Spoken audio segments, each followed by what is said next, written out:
Perfect. Jean-Pierre is going to talk about modeling flow fraction due to wave-ice interactions. Go ahead, you have 20 minutes. Thank you.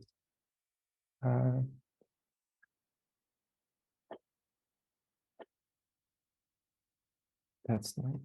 There we go. Sorry for the delay. So I am working in Grenoble at the Institut des Sciences de la Terre on modeling flow factoring due to wave-ice interactions. We're focused on the processes of breaking.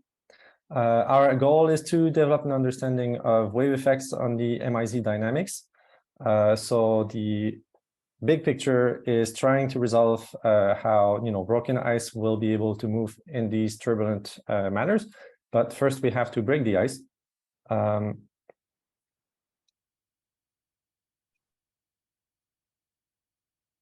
Whatever. So the first thing that we did is implement and test a new paradigm for ice fracture.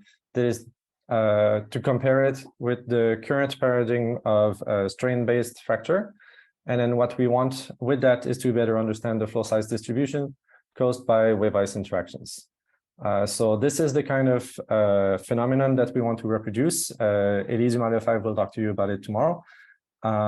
But essentially, this is a fractured ice flow, and we see all the pieces, and we also see some kind of characteristic scale that emerges, and we would like to be able to reproduce this.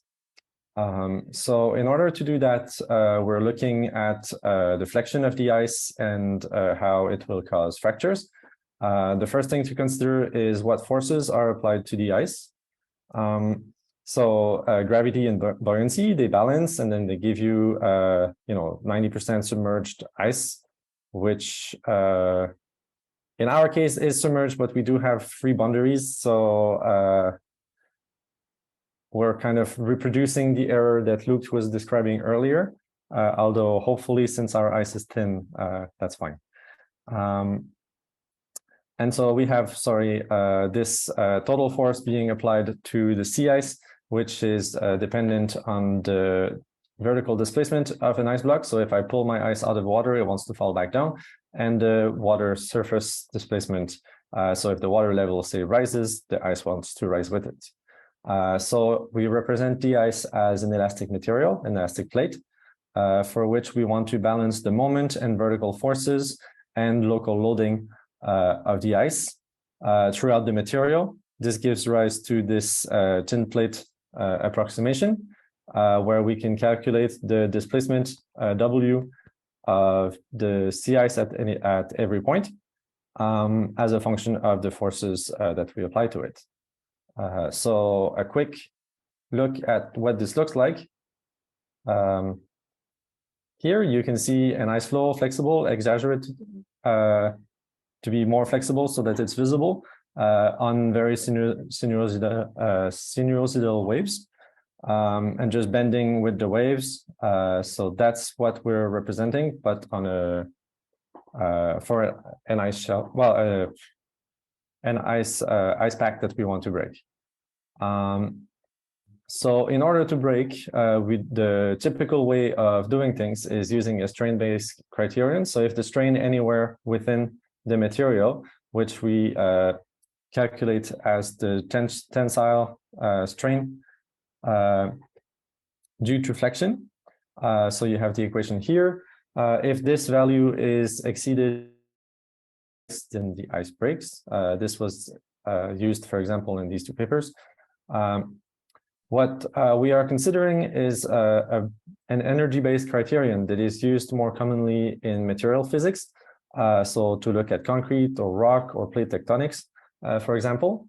So this, and also the wear and tear of mechanical parts, which was the initial focus of Griffith in 1921. And then this was generalized and made more usable with computers, but by Francfort and Marigot in 1998. So the deformation in fracture can be viewed as an energy minimization problem. There's a cost, an energetic cost to the fracture to create the new surface of the material. And then there's also an amount of energy that is within the ice because of its deformation. So if the flow is not fractured, we have a total energy that is the elastic energy of the flow. And if we have a fracture at a given point, we have the elastic energy of the left flow, the right flow, and the fracture energy, the resulting fracture energy. So this fracture energy here is a cost per unit area. And then we'll multiply it by the thickness of the ice, since we have to break it through the whole thickness. And this problem can be generalized to finding fracture locations and multiple fractures, where the energy of fracturation will then be dependent on the number of fracture that we have. One interesting implication of this method is that the impact of ice thickness on the energy available. So the thicker the ice, the less it will deform. So for a given wave forcing, the thicker the ice, we see that the elastic energy within the ice flow will diminish. But also the thicker the ice, the more free new surface we have to create. So the fracture energy will increase. And so this gives us two regimes, one where fracture will occur and one where fracture will not occur, because the fracture energy is greater than the available energy within the ice flow. So this already gives us a kind of threshold that we can use to say if fracture is likely or not. We can compare the two methods of determining if flow will break. Here, so for a given position along the flow, so you can see the ice edge of the flow on the left, or picture the ice edge of the flow on the left, and on the right, the initial flow energy is in the dotted line. And then the potential energy of fracture flow is showed in blue and red. So if we break very close to the edge of the flow on the left, then the energy of the left flow would be tiny, but the energy of the right flow would be huge. And we can add those two energies, as I was describing before, and find a minimum here. The difference between this minimum and the energy of the initial flow is the available energy to create a fracture. So it's a fraction of the total elastic energy of the flow at the beginning. And I've superimposed here the strain that's applied to the flow, where you can see maxima for a trough and a crest within the flow. So here the forcing is not, the crest is not right in the middle of the flow, obviously. There's two parts. And you can see that the minimum of total elastic energy of resulting flows is in the center, with a small local minimum here, whereas the trough and crest, so the maximum deformations are located in completely different places. So the potential fractures that would result would be very different. And the energy was symmetric in the case I presented before, but it's not always symmetric. It just depends on where the wave is at currently. And so in this case, this is what would happen. So we break the flow in two parts, and we can continue a simulation if we want to keep breaking the other parts and see them drifting as well. The energy can also have several local minima. So in this case, we have two. And if the available energy in those minima is sufficient, we can fracture in two places as well. And so here we have a flow that fractured in three places, in two places into three resultant flows. The lines here are representing just the surface of the flow, the average water level under the flow, and then the center of the flow and the bottom of the flow. So you can see the flow is not forced at all to follow the water surface. And the waves are attenuated as they propagate in the flow. In this case, it's not very visible, but here in this video, it will be more visible. So you can see here essentially a 2 meter thick ice sheet that's submitted to waves. The waves look very peculiar because they're using a power law spectrum to try to put as much energy as possible in high frequencies to see if we can obtain a power law distribution in ice flow size.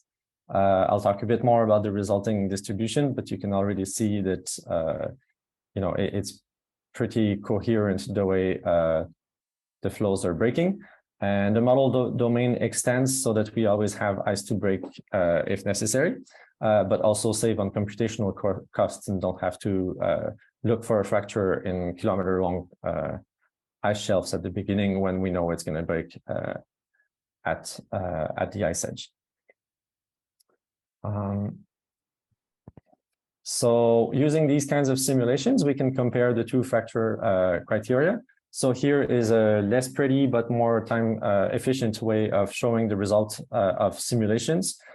In this case, for 1 meter high, 25 meter wavelength wavefront, breaking a 1 meter thick ice sheet. So each color here denotes a different flow, and you can see the sizes of the length of the different flows.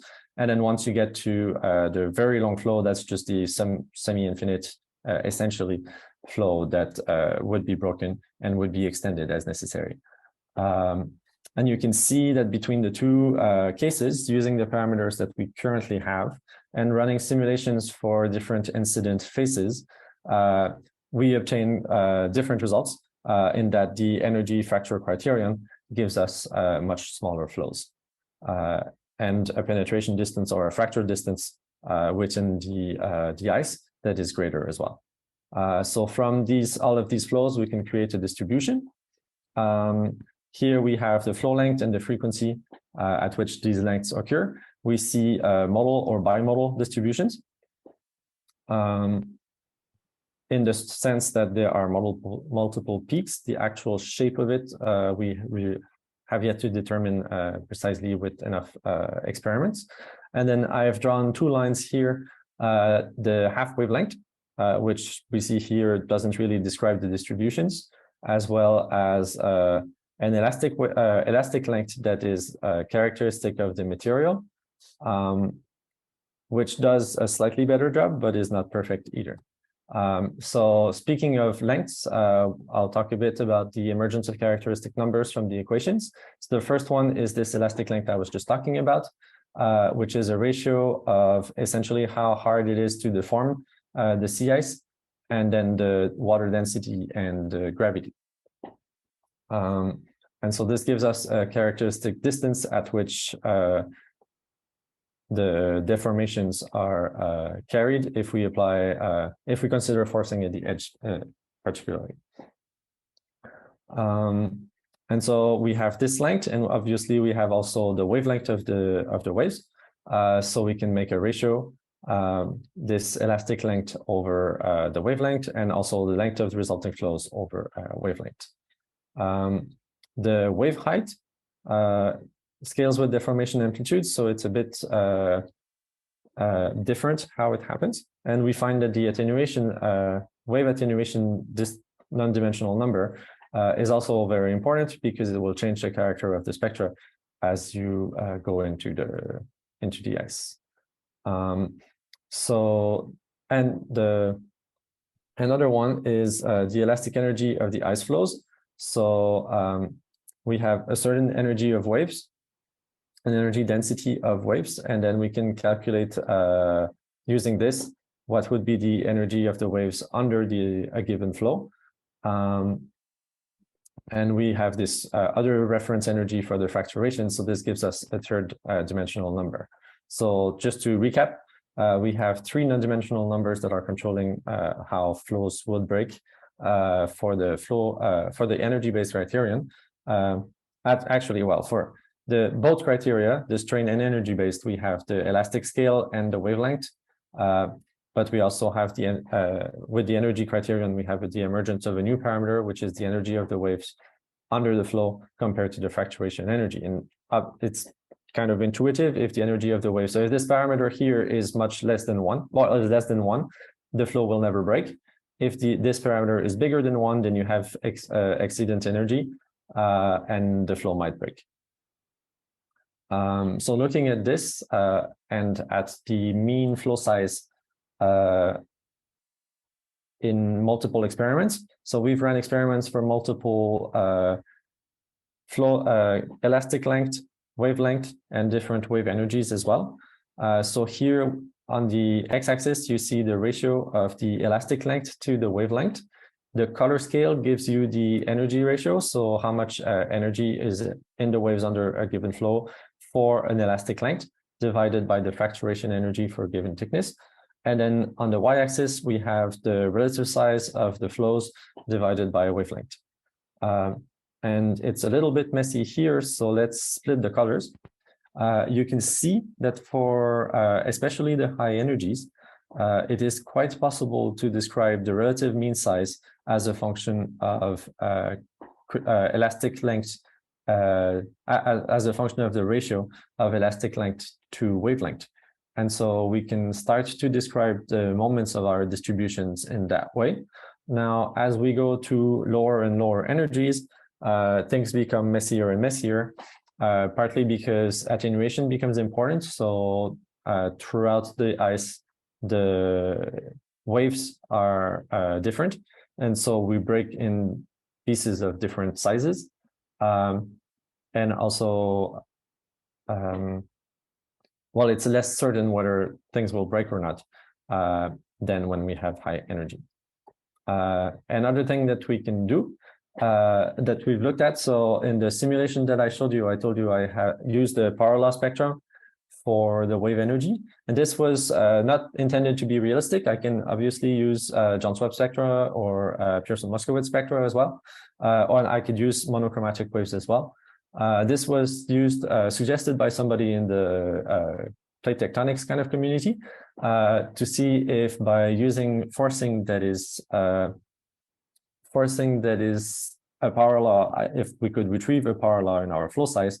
And what we see here is that with waves that correspond, so wave characteristic, wave height, and peak frequency that corresponds to 5 and 10 meters winds, we still don't retrieve a power law flow size distribution at all. And it is either modal or bimodal. And so here I've shown again the two parameters. So the peak of my spectrum, the wavelength at the peak of my spectrum, and the characteristic elastic scale for the ice. And in this case, the characteristic elastic length seems like a pretty good approximation for the minimum flow size. And then the peak wavelength is much less, well, clear in how it affects things, partially because there's attenuation and dispersion within the ice. So the ice pieces that break are subjected to any wavelength within the spectrum and not just the peak wavelength. So just to recap briefly, we've used buoyancy and gravity variations created by waves to break flows of elastic ice using energetic or strain criteria. The occurrence of fracture depends on the sea ice strength, which increases with thickness, and the energy of fracture. So the energy cost of fracture, which also increases in thickness. Sea ice thickness plays a role both in increasing the strength, thus limiting deformation, and lowering the elastic energy, as well as increasing the required energy. So thicker ice deforms less and fractures less. So this is very normal. And this system allows the generation of modal flow size distributions that depend on ice thickness, wave height, and wavelength. And so this goes to show, well, at least within this system, we cannot reproduce the parallel flow size distributions that are observed in nature, and shows that maybe waves are parts of the reason for this power law, but not the whole thing. And then for laboratory scale experiments, the parameter x star over lambda and the ratios of energy seem more relevant than the thickness over the wavelength. The questions that we want to look at in the future are how this flow size distributions vary with our parameters. So I've shown just the mean flow size, but we would like to be able to predict flow size distributions in order to put them in larger scale ice models. And then the next question is, can we obtain a parallel distribution through fracture by waves? Can we do it maybe with variations of mechanical parameters, so variable ice thickness or variable Young's modulus in the ice to represent prior damage, for example, or variable energy costs, so toughness, the tendency to fracture, this capital G here, So can we spatially vary them in order to obtain a power law? We've shown that by changing the wave spectrum doesn't really do it. So I guess that answers this complex spectral waves. So far, any spectra we've tried still results in quite mobile distributions. Or is it the result of fracturation with other flows, by which I mean collisions or other phenomena? So those are our ongoing questions. And if you have any questions, I'd be happy to take them. Perfect. Thank you very much.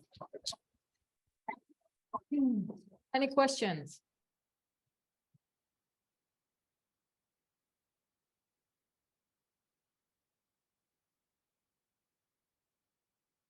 Hi, it's Mike Malin here. Thank you very much for the talk.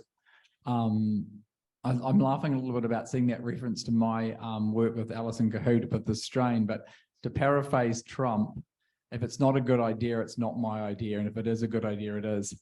Because we certainly, but it goes way back beyond. I'm sure we took it from someone else who, I think there was some measurements of the, but it's quite interesting if that's not the case. So that's fantastic that you found that. I just have one question though.